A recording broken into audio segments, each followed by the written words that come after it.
Vibbers, pals, buddy pals, you wanna hear something cool? Bang, I got sound effects. I can make them do it myself. Bang, bang. You wanna hear a little, you know what you should join? You know what you should join? You know what you should join, Vibbers, pals, and buddy pals? Because I haven't said this shit in like 20 videos. You know that sounds from Discord, I think. I hit the right button. I can't hear the sounds, but I know y'all can hear the sounds, so I'm gonna do it again. Join that right now. Go do it right now. Go do it right now. Like leave the video real fast and go do that. Then come back, then leave a like and subscribe. Today we're here to watch a salad bar video, which I've been meaning to watch for a while. I'm just lazy. Could Gon and Killua hunt Dio? My answer is no. I don't think they could, unless there's a way for them to see stands and shit. Which I mean, probably he's probably gonna like make it to where Nin and stands possibly are the same thing. That's the only way. That's the only way. Like what? Like they're not getting around town. They can hunt that nigga, but they ain't gonna get him. So let's get straight to it. Hunter friends be able to hunt down a JoJo villain? As pro hunters, this could be the perfect challenge for them. I wasn't sure which JoJo villain to use here, because I think anyone from parts 2 to 6 could work as a hunt. If it's Dio, though, Kira no. would be the second bomber they had to find. But I decided to go with Dio, specifically from part 3. He is the most iconic villain after all, and this would be the largest scale hunt. This video isn't just going to be focused on scaling, by the way.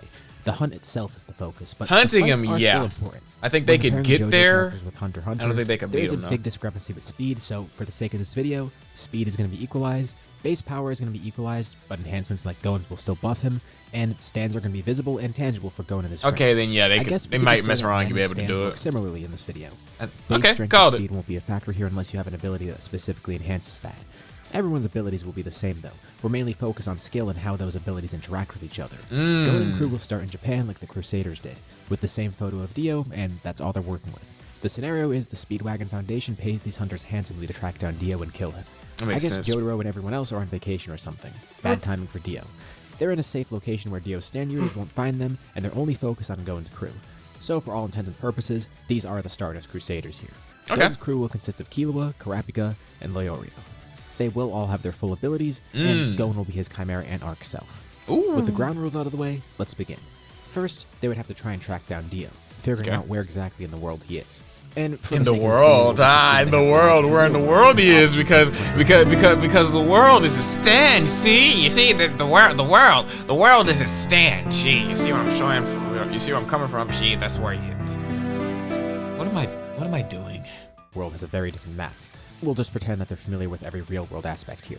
The Crusaders had Joseph's help with tracing the bug in the photo, and Joseph doxing Dio with the fly is really funny to me. But that aside, I see a few ways of this working. For one, assuming their knowledge applies to real-world animals here, they might manually be able to do the same things that the Crusaders did here. Analyzing the photo, finding the fly, and determining the location from that. But there's also an easier way too. Kurapika's dowsing chain can locate Dio on a map for them. So, right off the bat, they're in a good spot. They have 2 ways of actually finding him here, so either way, they'll know they need to go to Cairo. Unfortunately, Dio couldn't prevent being tracked this way. But you could protect yourself from being tracked with today's sponsor. Oh my god. Oh my god. You know what's crazy? I knew the ad was coming. Because he said protect yourself. I said shit. They're gonna know this route won't be so straightforward because it's probably gonna be perilous. It's not gonna be as simple as just taking a plane there. But they could still chance it, just like the Crusaders did. They knew that they'd probably encounter a stand user on the plane, and of course they did, and the plane ended up crashing. As for the group of hunters here, if they do need to change plans, they will. It's not gonna be too tough. The planned route was flying right to Egypt.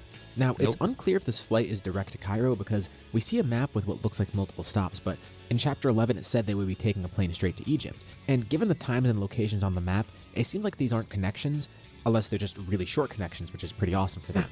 This is a direct flight. And you might be wondering, why am I going into so much detail about the flight itself? Well, you gotta see where it's going. You'll see in a bit. Killua, Gon, and Kurapika should be able to stop the stand user of Tower of Grey. Their abilities, combined with their cooperation, should make it pretty straightforward to stop a stand like that. More importantly, finding the stand user shouldn't be too hard. Because first off, they have Kurapika's help. His dowsing chain ability would locate the user quickly enough to prevent any more issues.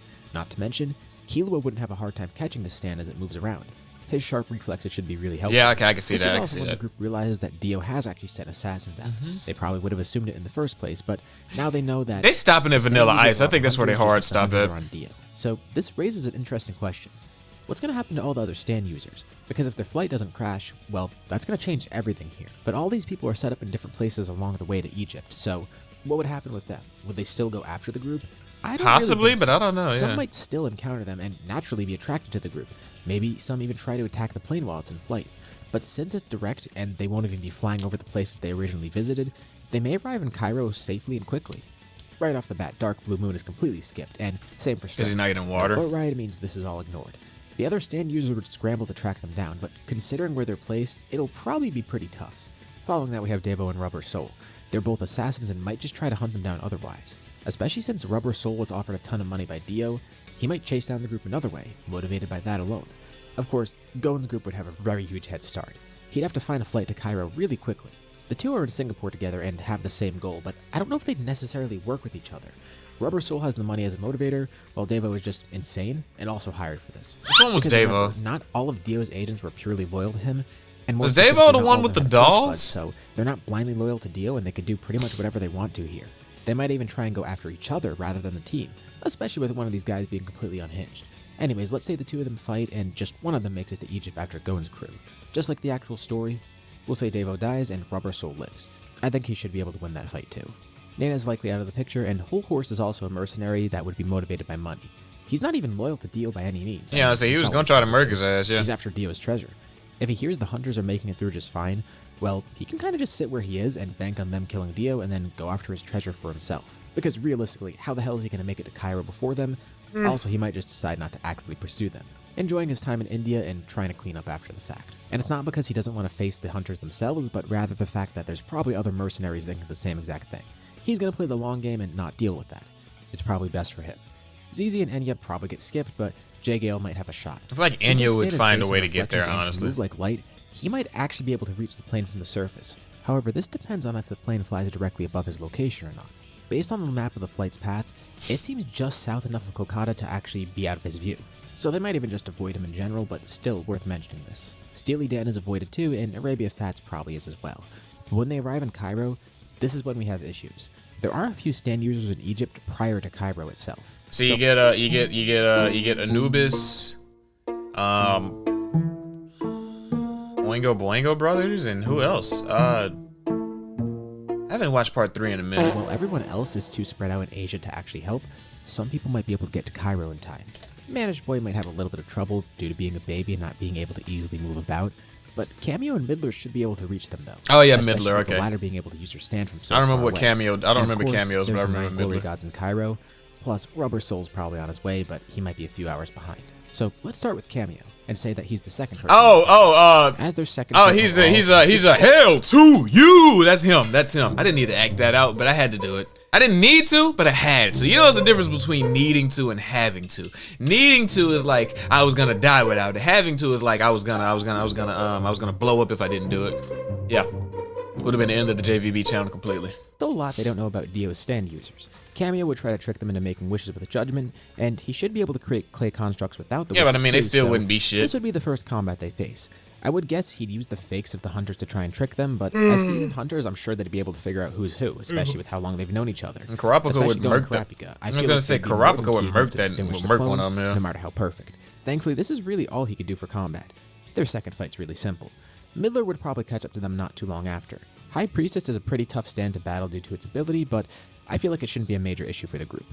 They're going to start facing challenges in Cairo because the stand users here are more specialized with better abilities. They're not unstoppable by any means, but slowly things will start to gear up, and there's some interesting abilities that they'll have to work around. Cascade Platinum Plus has the grease fighting power of Dawn. Like ads, that'd be an interesting power. Ads, yeah, like that's one of the interesting powers they have to face next. Ads on YouTube.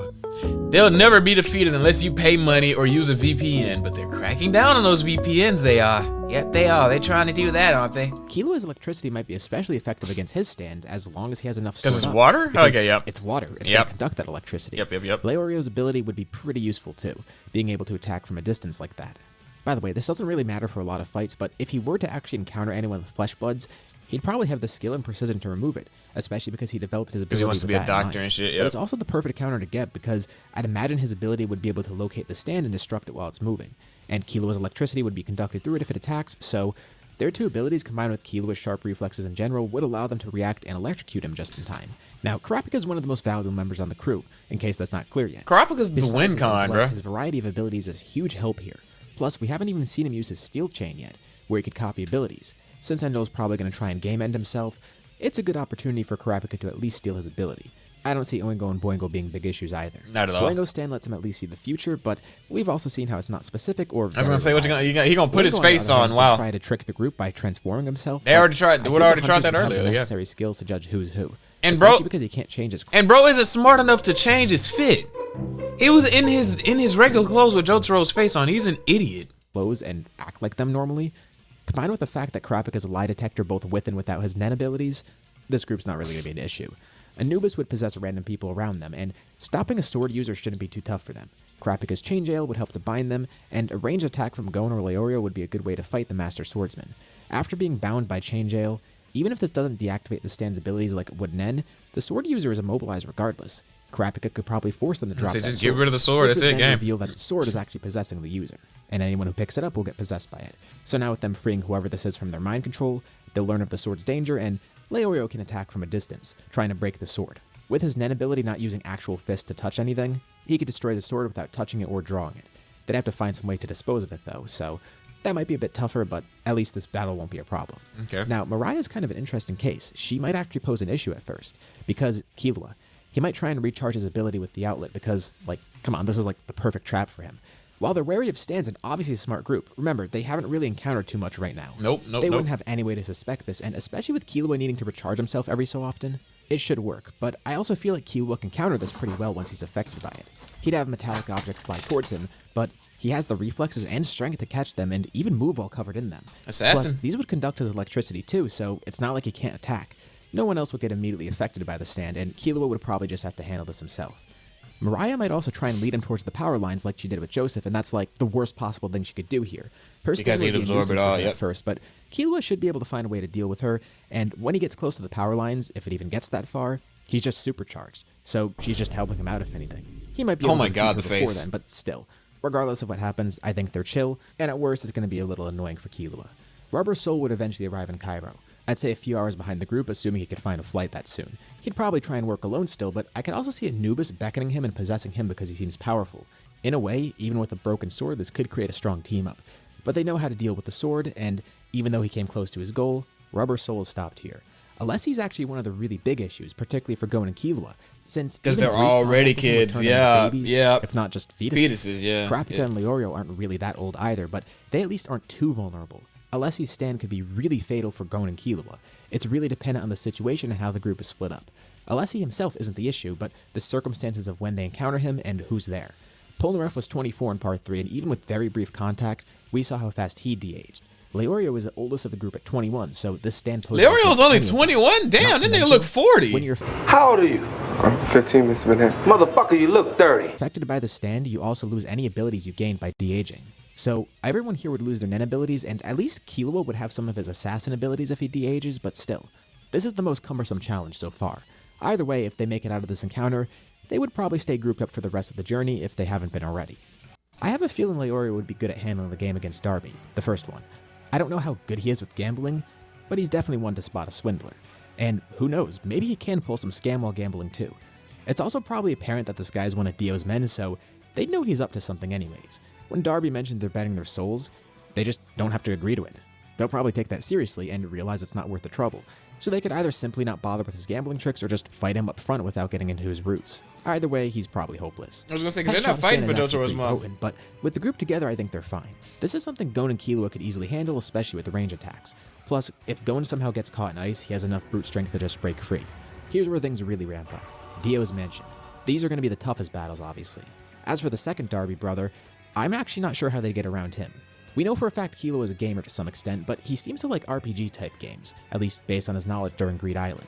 I'm not sure how good he is at multiplayer games like the ones here, but at least he gets to choose the game, so there's a good chance he actually has one that he could play well. They're hard stopping in Vanilla Ice, bro. They have no the shot. abilities of Terrence's stand, that could leave him vulnerable. If Killua wins his first match, though, it's as simple as that. And there's a very real chance of that happening. It just all depends on the game he chooses. Yes, They just could don't also let just him advance. kill him right off the bat Possibly, before yeah. they even get into some contest with him. Or maybe they'd have to sacrifice one of themselves first, like somebody else plays a game against him first just to see what his ability is, and then Killua comes in and saves the day by actually winning the game. Either way, because it's very circumstantial, let's say they move on. Kaniji and Nokusaku aren't really going to be an issue. But then you have Vanilla Ice, who's obviously a really major Hard threat. stop, bro. I Killua don't can care. create There's no illusions to bait shot. him, and as far as detecting him, they'd have to think outside the box like Polnareff. With the enhanced senses of Gon and Killua, they might have a few ways to at And least he a sense the vampire void moving, too, bro. which They're is already dead. really hard to detect in general, but if they can at least judge the general direction he's moving in, he's avoidable. Not to mention, Killua's whirlwind could allow him to react in time, even if he gets too close to the void. Oh, they And said someone as something fast as important to him- what? Important something. Hold up. Killua's whirlwind could allow him to react in time, Base speed is okay. even if he gets too close to the void. And someone as fast as him would be an ideal candidate fight here, especially since Vanilla Ice needs to peek out to maneuver himself with Cream. This gives an opportunity to attack. And even if they do land a fatal blow right away, it wouldn't kill him because he's a Vampire. vampire. And once they realize that, it's just as simple as letting in the sunlight. So there are a few ways to defeat him. A combined effort of Killua and Kurapika, then leading into Chain Jail, could stop his attacks. And with Nen, there's numerous ways to detect the void, I'm assuming. There's still a decent chance Vanilla Ice is going to kill someone, and if he does, he's probably screwed because Gon's going to go berserk. Or at the very least, it forces Kurapika into using Emperor Time and using his full powers. Chances are someone might die here. I knew Probably it- Leorio, it would honestly, 100% without any be easy counters Leorio. or detection. But maybe they all make it. Plus, No, if they don't. Kurapika has copied some abilities to help out here, that could help. Leorio's Leorio's fucking probably his dying. get At the very minimum, least, and Leorio's he could dying. probably utilize I think the mana all to of them detect the dying. void by just kind of throwing it around the room, I Leorio's guess. dying though. Other stands like Sethan or Horus might be helpful here too. But now onto the main event, Dio. Nope. One major downside to Dio is that he can't get Joestar blood. However, he still has the world, and his power simply has no counter from this group. They would be able to find him, but killing him is another story. Even without him achieving his full power, it's nigh impossible. Although another downside for Dio is the fact that they're not strapped for time. They don't need to immediately attack him, so they could scout and prepare and have some sort of plan. Also knowing he's a wait till the vampire, sun's out? they could attack in the daytime. He still has a weakness to sunlight after all. During the nighttime, he's pretty much unstoppable with his abilities, and they need to be completely removed from the town because even if they're in the same city at night, they're pretty screwed. I'd assume they'd want to fight under the best circumstances possible, so just wait for the day if it's not already daytime. This fight is very circumstantial. For one, Kurapika could use some of his copied abilities, but it all depends on which ones he's picked up. Not to mention, Dio knows the abilities of his henchmen anyway, so even if he does have copied abilities, Dio would know what to expect with them. Most likely, Dio is going to win this fight. There's a lot more paths to victory for him than for the group, but it's not impossible. Bro. If it's a fight at night and they have no knowledge of Dio's powers, they're dead. Nothing will counter him. If it's during the day, it takes place in the mansion, and How would they could figure simply out just his power, destroy the though? mansion Like- and flood Dio with light. He'd retreat, of course, but it forces him into a corner. Although, this still isn't a definite win unless they find some guaranteed way to put him into sunlight, just to weaken him at least. Leorio isn't going to be doing much here, and honestly, I don't think Gon could do a lot here either. Killua at least has speed on his side, but time stop makes that kind of useless. However, catching Dio amidst the cooldown would allow him to attack at least. But I think Kurapika is the trump card, although it's still very circumstantial. So since it's dependent on who he's copied, let's cover some abilities that might help here. Copying Cream from Vanilla Ice is a no-brainer given how potent that is, and Yeah, I he don't would see why have he to. wouldn't try to copy it. This would at least make him invulnerable to Dio, but for attacking that's not much of a help, especially since Dio would be aware of how this works. You might think Alessi's stand Seton would be useless against Dio since he's over a century old, but this might actually be the best one to use here. It could deactivate the world. You're gonna Jojo unvamp him? temporarily lost his stand due to de-aging because he got it so recently, and same goes for Dio. They'd still be fighting a really powerful vampire, but this might deactivate the world. Maybe Terrence Darby's stand can be used to detect when Dio's about to stop time. Not to mention Kurapika's How own would that- abilities here. He'd obviously be using Emperor Time during this fight, and okay. he could probably use his Judgment Chain to stop Dio completely, but again, this assumes he even gets a chance for it in the first place. And if there's some way he could steal the world from Dio, that's a win for them. Yeah, it's over the with. chances of this are so extremely low though, but worth mentioning at least. It would be tough to hit him with Steel Chain or Stealth Dolphin. Again, I cannot stress enough, I think it's all really circumstantial, but by no means is it impossible. And Kurapika would have to hard carry here, but at least it gives him a chance to victory. And then maybe Horus shows up, so really he's the final fight. But in short, I think they're going to have no trouble getting to Egypt, and they only really face big challenges in Dio's mansion. But even with that, it's not an impossible victory here. They still have a few ways It's they can unlikely, win. though. But let It's me know what fine. you think in That's the fine. comments below. Was there anything major I missed? Anything you agree or disagree with? Whatever it is, start discussing down there. Thank you all for watching, and I'll see you on my next video. And Boss Salad, you have a good one, man. Hey. Like and subscribe. Leave a comment. Leave a comment. Y'all have a good one. Y'all really have a good one. I'm gonna hit my buttons now. Gun. Bang. Oh, you're sus. Y'all have a good one, man.